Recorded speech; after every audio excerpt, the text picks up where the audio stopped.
purchases, so we've been doing a lot of research, spending a lot of time doing that, and because we want to do our part to stimulate the economy, right?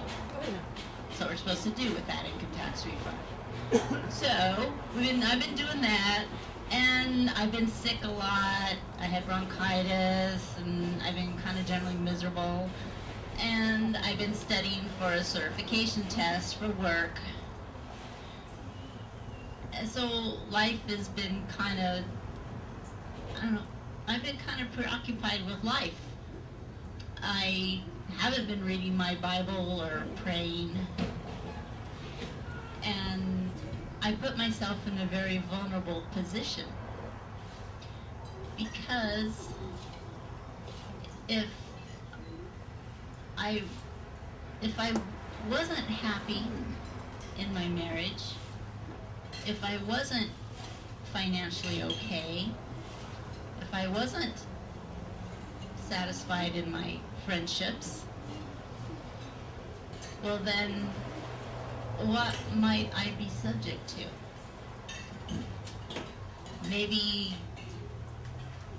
somebody could come along with a Jesus wants you to be wealthy doctrine, and if I'm financially not good, and I haven't been praying and reading my Bible, that might sound good to me. I might go for that.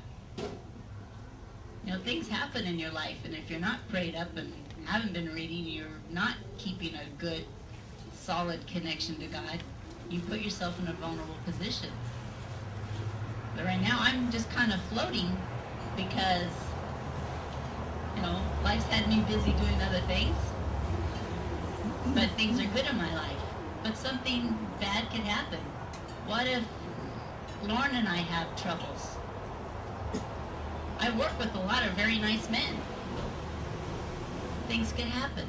So I put myself in a bad place by doing that. And in the Bible, there's a lot of analogies about when you're a Christian, you need to be planted by the water so you can grow. A lot of growth analogies. And I planted a seed last night in this pot.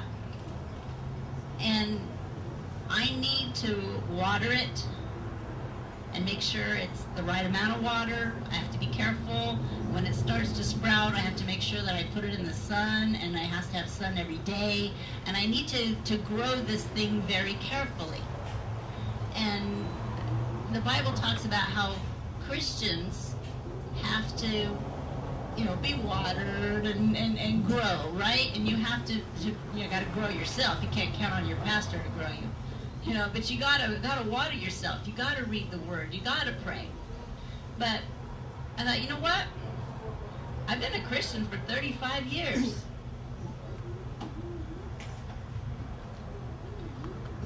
I'm a succulent.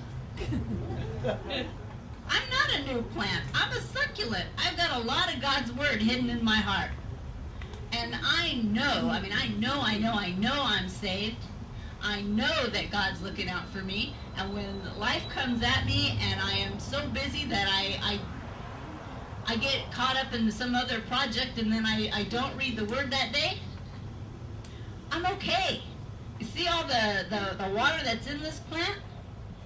I got a lot of that water in me. And I haven't read the Word since I went to Warrior Center last Sunday.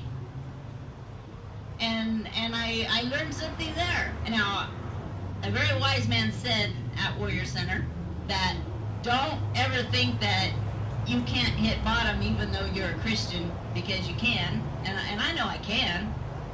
But I am a succulent. And I'm not going to feel guilty because I haven't read the Word for a week. But I am going to understand that I'm vulnerable. So I can't say that. So I really came here thinking I have nothing, because I don't feel like God taught me anything. Until yesterday, all of a sudden I realized I am a succulent. And I'm okay. And I'm not going to go to hell because I didn't read the Bible this week. I'm all right.